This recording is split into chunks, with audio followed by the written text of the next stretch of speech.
کہ وَاعْبُدُوا اللَّهَ وَلَا تُشْرِكُوا بِهِ شَيْئًا، کہ اللہ تبارک و تعالیٰ کی عبادت کرو، وَلَا تُشْرِكُوا بِهِ شَيْئًا، اور اللہ تبارک و تعالیٰ کے ساتھ کسی کو شریک نہ ٹھہراؤ، نہ ہی اس کی ذات میں اور نہ ہی اس کی صفات میں۔ اللہ کے برابر کسی کو نہیں لانا، اگر برابر لا کے کھڑا کر دیا تو پھر شرک ہو گیا۔ اب یہ شرک کی ڈیفینیشن بھی بہت سے لوگ جو نادان ہوتے ہیں، بیچارے سیدھے سادے ہوتے ہیں، تو وہ اس بات سے لوگوں کو بہکا بھی دیتے ہیں، غلط ان کو مفہوم یا غلط باتیں بتا کر ان کے ذہنوں میں شکوک و شبہات ڈالنا کہ بھائی یہ اگر یہ کرو گے تو شرک بھی، یہ بھی شرک ہے، اگر اس طرح کر لیا تو بھی شرک ہے، اس طرح کر لیا تو بھی شرک ہے۔ ایسا نہیں ہے۔ ہاں، اللہ کی ذات میں اور اللہ کی صفات میں کسی کو شریک ٹھہرا لیا تو یہ اللہ تبارک و تعالیٰ کو سخت ناپسند ہے، اور ایسا کرنے والا کافر ہے۔ تو لہٰذا اللہ تبارک و تعالیٰ ارشاد فرما رہا ہے وَاعْبُدُوا اللَّهَ، اور اللہ کی عبادت کرو، وَلَا تُشْرِكُوا بِهِ شَيْئًا، اور اللہ کے ساتھ کسی کو شریک نہ ٹھہراؤ۔ سب سے پہلا حکم تو یہ ہوا کہ اللہ کی عبادت کرنی ہے، اللہ کے ساتھ کسی کو شریک نہیں ٹھہرانا۔ اب یہ اس حکم کے بعد جو سب سے بڑھ کر اللہ تبارک و تعالیٰ کو جو حکم سب سے زیادہ پسند ہے، جو اپنی مخلوق سے کرانا سب سے زیادہ پسند ہے، اس کا ادب، اس کا احترام، اس کی تعظیم، وہ کون ہے؟ تو یہاں پر اللہ تبارک و تعالیٰ ارشاد فرما رہا ہے کہ وَبِالْوَالِدَيْنِ إِحْسَانًا، کہ اللہ کی عبادت کرو، اللہ کے ساتھ کسی کو شریک نہ ٹھہراؤ، اور والدین کے ساتھ حسن سلوک کے ساتھ پیش آؤ۔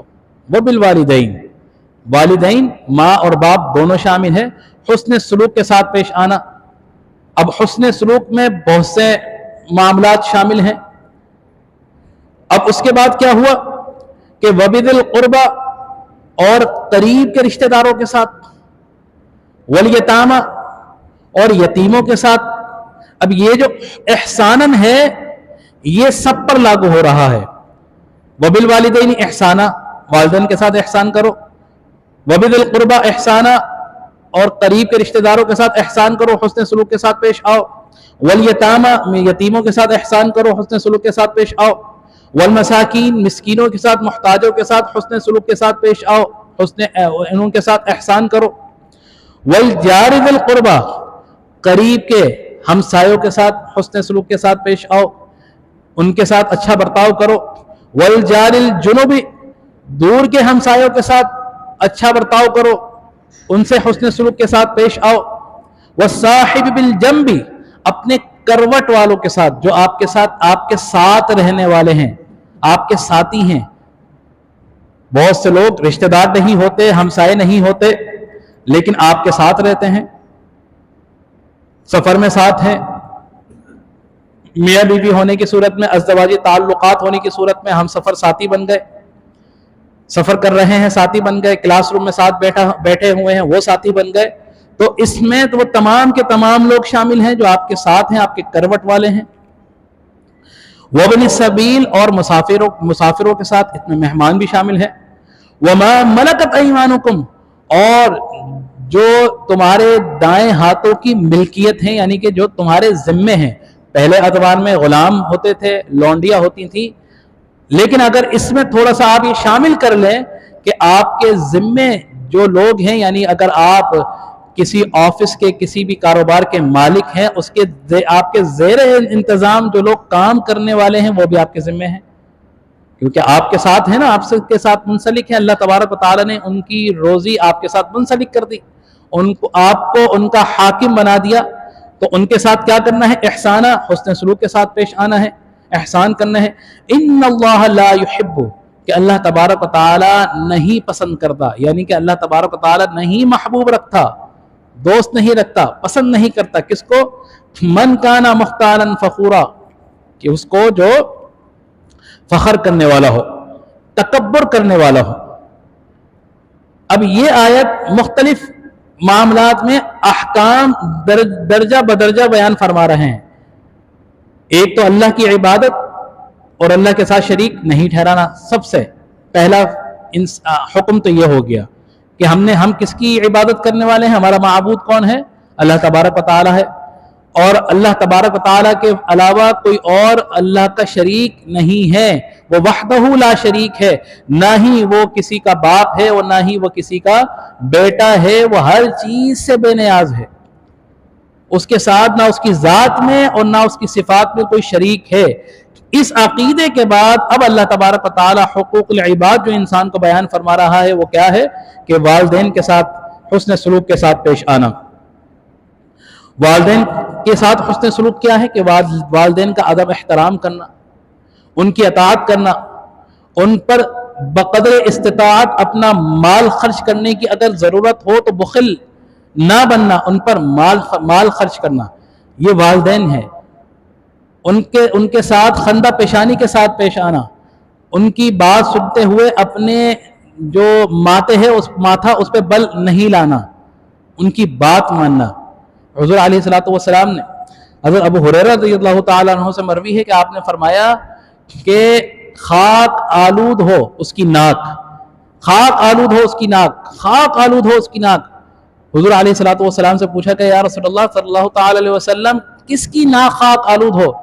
تو آپ نے فرمایا کہ وہ شخص کہ جس نے اپنے والدین یا دونوں میں سے کسی ایک کو بڑھاپے میں پایا اور اپنے اوپر جنت کو واجب نہ کروا لیا، جنت کو واجب نہ کروا لیا۔ اب یہ نہیں فرمایا کہ ان کے ساتھ ان کو اچھے انداز میں ان کے ساتھ دیکھنا، نہیں، جنت واجب نہ کروا لیا کا مطلب ہے کہ ان کی ہر طریقے سے دیکھ بھال کرنا، چاہے گفتار کی صورت میں ہو، چاہے افعال کی صورت میں ہو، چاہے جو ہے مال خرچ کرنے کی صورت میں ہو، چاہے دیکھ بھال کرنے کی صورت میں ہو، ہر طریقے سے ان کے ساتھ حسن سلوک کے ساتھ پیش آنا۔ تو حضور علیہ الصلوۃ والسلام نے فرمایا کہ ایسا شخص اس کی ناک خاک آلود ہو کہ جس نے اپنے والدین یا والدین میں سے دونوں میں سے کسی ایک کو پایا بڑھاپے کی حالت میں اور اس نے اپنے اوپر جنت کو واجب نہ کروا لیا، ایسا شخص، تو معلوم کیا ہوا کہ ایسا شخص اللہ اور اس کے رسول کو سخت ناپسند ہے۔ پھر آقا علیہ الصلوۃ والسلام نے فرمایا کہ حضرت جبیر بن معطم رضی اللہ تعالیٰ عنہ سے روایت ہے کہ سرکار دو عالم صلی اللہ علیہ وسلم نے ارشاد فرمایا کہ کاٹنے والا، رشتے کو کاٹنے والا جنت میں نہیں جائے گا۔ یہ جو رشتے اللہ تبارک و تعالیٰ نے بنائے ہیں ہم نے نہیں بنائے۔ آپ دنیا میں پیدا جب ہوئے آپ کو معلوم تھا ہم کس کے گھر جا رہے ہیں، آپ کا بھائی، آپ کا بہن، آپ کے جو دوسرے لوگ ہیں وہ کون لوگ ہیں آپ کو نہیں معلوم، تو اس گھر کو چن لیا اللہ تبارک و تعالیٰ نے۔ اس آپ کے وہ نسبی سببی رشتے کس نے بنائے؟ اللہ تبارک و تعالیٰ نے۔ اب اگر ان رشتوں سے قطع تعلق کرو گے تو یہ ناشکری ہوگی کس کی؟ اللہ تبارک و تعالیٰ کی۔ اللہ تبارک و تعالیٰ نے جو کام تمہارے لیے کر دیا، کیا تم اللہ کی تدابیر سے بہتر سمجھنے والے ہو؟ نہیں سمجھنے والے۔ تو لہذا فرما دیا کہ وہ آدمی جنت میں داخل نہیں ہوگا۔ کون سا آدمی؟ جو اپنے رشتوں کے ساتھ قطع تعلق کرے گا۔ اور صلہ رحمی کرنے والے کے لیے اللہ کے رسول صلی اللہ تعالی علیہ وسلم نے کیا فرمایا کہ جو صلہ رحمی کرنے والا ہوگا وہ شخص ایسا ہوگا کہ جنت میں جیسے یہ دو انگلیاں، میرے اور اس کے درمیان اتنا فاصلہ ہوگا کہ اپنی شہادت کی انگلی آقا علیہ الصلوۃ والسلام نے دکھائی اور اس کے ساتھ برابر والی انگلی دکھائی کہ جو صلہ رحمی کرنے والا ہوگا اپنے رشتہ داروں کے ساتھ، میں اور وہ جنت میں اس طرح ہوں گے۔ یہ اس شخص کا کتنا مرتبہ اللہ کے رسول صلی اللہ تعالی علیہ وسلم نے ارشاد فرمایا، کس کا؟ کہ جو صلہ رحمی کرنے والا ہوگا۔ اس سے معلوم کیا ہوا کہ قطع تعلق کرنا ان اللہ تبارک و تعالی اور اللہ کے رسول کو سخت ناپسند ہے، سخت ناپسند ہے۔ تو اس لیے فرمایا کہ صلہ رحمی کرنا فرض ہے اور قطع تعلق کرنا حرام ہے۔ اور حضرت عائشہ صدیقہ رضی اللہ تعالی عنہا سے مروی ہے کہ آپ نے رشتہ داروں کے ساتھ حسن سلوک، اب یہاں فرمایا نا کہ وبذی القربہ، قریب کے رشتہ دار، یہ جو آپ کے قریبی رشتہ دار ہیں ان سے قطع تعلق کرنا، ان سے صلہ رحمی کرنا۔ اور پھر یہاں فرمایا کہ قریب کے ہمسائے، دور کے ہمسائے۔ اب قریب کے ہمسائے کون ہیں؟ ایک تو وہ ہمسائے جن کی گھر کی دیوار آپ کے گھر کی دیوار کے ساتھ ملی ہوئی ہے، وہ قریب کے ہمسائے۔ دور کے رشتہ دار کون ہوئے کہ آپ کی کالونی کے اندر تو ہیں لیکن آپ کے گھر کی دیوار ان کے گھر کی دیوار سے نہیں ملی ہوئی۔ ایک مقام پر یہ بھی آتا ہے کہ جو آپ کے ہمسائے ہیں اس کی ڈیفینیشن کیا ہے، پڑوسی کی ڈیفینیشن کیا ہے؟ تو فرمایا کہ 40 گھر اس طرف، 40 گھر اس طرف، 40 گھر سامنے، 40 گھر پیچھے، یہ 40 گھر کا جو حلقہ ہوگا یہ آپ کے ہمسائے ہوں گے، یہ آپ کے پڑوسی ہوں گے، ان کے ساتھ حسن سلوک کرنا۔ اب بہترین اللہ تبارک و تعالی نے ایک جو اسلام اور شریعت میں جو بہترین ہمیں ایک حسن انتظام کرنے کا، ہمسایوں کے ساتھ رہنے کا جو طریقہ بتا دیا، اگر اس طریقے کو امپلیمنٹ کر کے ہر رہنے والا اپنے ہمسائے کو اس طرح اس کی حفاظت کرے، اس کے ہر معاملے کو دیکھے، اس کے ساتھ حسن سلوک کرے، تو میں یہ پوچھتا ہوں کہ کوئی اس طرح کا کوئی ایسا کالونی یا ایسا کوئی گھر رہ جائے گا کہ جس پر کسی ہمسائے کی توجہ نہ ہوگی؟ آج تو یہاں پر یہ معاملات ہو گئے ہیں کہ ہمیں یہ نہیں پتا کہ ہمارے برابر میں رہتا کون ہے، ہمارے برابر میں کسی نے کھانا کھایا ہے نہیں کھایا، ملنے تک کے لیے گوارا نہیں ہے، اور شیطان اس طرح غالب آتا ہے کہ آپ کے جو برابر والے گھر والے ہیں ان سے آپ کے تعلقات اچھے نہیں ہیں، پیچھے والوں سے تعلقات اچھے ہیں، دو گلی چھوڑ کے والے لوگوں سے تعلقات اچھے نہیں ہیں، لیکن چونکہ انفرادی ہو یا اجتماعیت ہو، قریب کے اور دور کے ہمسائے۔ ایک مقام پر یہ فرمایا کہ قریب کے رشتہ داروں سے وہ مراد ہے کہ جو آپ کے پڑوسی بھی ہوں اور آپ کے رشتہ دار بھی ہوں، دور کے ہمسایوں سے مراد کہ جو آپ کے رشتہ دار تو نہ ہوں لیکن آپ کے پڑوسی ہوں۔ اسی طرح ایک جگہ یہ فرمایا کہ قریبی ہمسائے سے مراد وہ ہیں کہ جو آپ کے پڑوسی بھی ہوں اور مسلمان بھی ہوں، اور دوسری جگہ یہ فرمایا کہ دور کے رشتہ داروں سے مراد ہیں کہ جو آپ کے پڑوسی تو ہوں لیکن مسلمان نہ ہوں۔ یعنی کہ سب سے پہلے جو قریب ہونے کی ڈیفینیشن کیا تھی؟ جو آپ کے رشتہ دار بھی ہوں، پڑوسی بھی ہوں، سب سے پہلا جو ہے ان سے آپ کا تعلق اچھا ہونا چاہیے، سب سے پہلا حکم ان سے ہے، جو پڑوسی بھی ہوں رشتہ دار بھی ہوں۔ اور اگر پڑوسی نہیں ہے، پڑوسی یا رشتہ دار نہیں ہے، تو پھر دیکھنا ہے کہ اگر مسلمان ہیں اور پڑوسی ہیں تو اچھے تعلقات قائم کرنا، استوار کرنا ان کے ساتھ سب سے پہلے ہے۔ تو یہ ساری کی ساری ڈیفینیشن ہے۔ پھر وابن السبیل، مسافروں کے ساتھ، کہ کوئی مسافر ہے اس کے ساتھ آپ نے حسن اخلاق کے ساتھ پیش آنا، مہمان ہے اس کے ساتھ حسن اخلاق کے ساتھ پیش آنا، اور پھر یتیموں کے ساتھ، یتیموں کی کفالت کرنا اللہ تبارک و تعالیٰ کو بڑا جو ہے پسندیدہ عمل ہے۔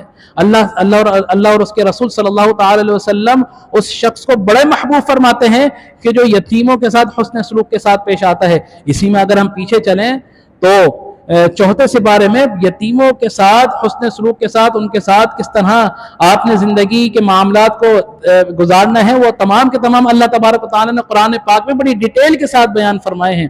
تو لہٰذا اللہ تبارک و تعالیٰ نے اس مقام پر سب سے پہلے ہمیں کیا حکم دیا کہ اللہ کی عبادت کرنا اور اس کے ساتھ کسی کو شریک نہیں ٹھہرانا، سب سے پہلا حکم یہ ہے۔ اور اس کے بعد پھر حقوق العباد کی بات آئی، تو پھر حقوق العباد میں سب سے پہلی جو ہماری جو بنیادی وہ ہونی چاہیے، خواہش بھی ہونی چاہیے، اور ہمارا یہ منصب بھی ہونا چاہیے، اور ہمیں یہ کرنا بھی چاہیے کہ اپنے والدین کے ساتھ حسن سلوک کے ساتھ پیش آئیں اور ان کی خدمت کریں، ان پر اپنا مال خرچ کریں، بخیلی نہ کریں، کنجوسی نہ کریں، ان کو کبھی ان کے ساتھ جو ہے سختی کے ساتھ پیش نہ آئے۔ اس کے ساتھ پھر قریب کے رشتہ دار ہوں جن کو اللہ تبارک و تعالیٰ نے آپ کا رشتہ دار بنا دیا، چاہے وہ آپ کی بہن ہو، بھائی ہو، آپ کے خالہ، ماموں، چچا، جتنے بھی قریبی رشتہ دار ہیں، وہ سببی رشتہ دار آپ کو بتا دی، نسبی رشتہ دار آپ کو بتا دی ہے۔ اس کے بعد پھر آپ کے جو ہے پڑوسی ہیں وہ شامل ہیں، یتیم ہیں وہ شامل ہیں، مسکین ہیں وہ شامل ہیں، مسافر ہیں وہ شامل ہیں، تمام کے تمام۔ اگر یہ اس آیت کو پڑھ لیں تو آپ کے لیے آسان ہو جائے گا، فہرست سامنے آ جائے گی کہ ہمیں کس طرح کن لوگوں کے ساتھ اچھا برتاؤ کرنا ہے۔ ویسے تو بحیثیت مسلمان ہم نے پوری کائنات کے لوگوں کے ساتھ حسن اخلاق کے ساتھ پیش آنا ہے۔ کیوں؟ کہ اللہ تبارک و تعالیٰ نے ہمیں اشرف المخلوقات پیدا فرمایا، تمام مخلوق پر اشرف بنا کر پیدا فرمایا، اور اس سے بڑھ کر جو خاصیت اللہ تبارک و تعالیٰ نے ہمیں نسبت والا بنایا وہ کیا تھا کہ ہمیں ایمان والا بنایا، مسلمان بنایا، اور اس سے بڑھ کر جو اللہ تبارک و تعالیٰ نے ہمیں خاصیت عطا فرمائی وہ یہ تھی کہ کم و بیش 1,24,000 پیغمبر ان میں ہمیں اس امت کی، اس محبوب کی امت میں جگہ عطا فرما دی کہ جس کو اللہ تبارک و تعالی نے اپنا محبوب بنا کر دنیا میں مبعوث فرما دیا، کہ جس کو اللہ نے اپنا محبوب بنا کر دنیا میں مبعوث فرمایا، اگر ہم نے اس کی اطاعت کر لی تو یہ اس بات کی دلیل ہے کہ اللہ نے اس کو محبوب بنایا، اس کی اطاعت کرنے کے سبب اللہ نے ہمیں بھی اپنا محبوب بنا لیا۔ تو اللہ تبارک و تعالی سے دعا ہے کہ اللہ تبارک و تعالی ہمیں صحیح معنوں میں قرآن پر عمل کرنے کی توفیق عطا فرمائے، اور جو بحیثیت مسلمان ہمارے حقوق کیا ہے، وہ حقوق اللہ ہوں یا حقوق العباد ہوں، جو بھی بحیثیت مسلمان ہمارے ذمہ لگائے ہیں انہیں اخلاص کے ساتھ انہیں پورا کرنے کی توفیق عطا فرمائے۔ آمین۔ وآخر دعوانا الحمدللہ رب العالمین۔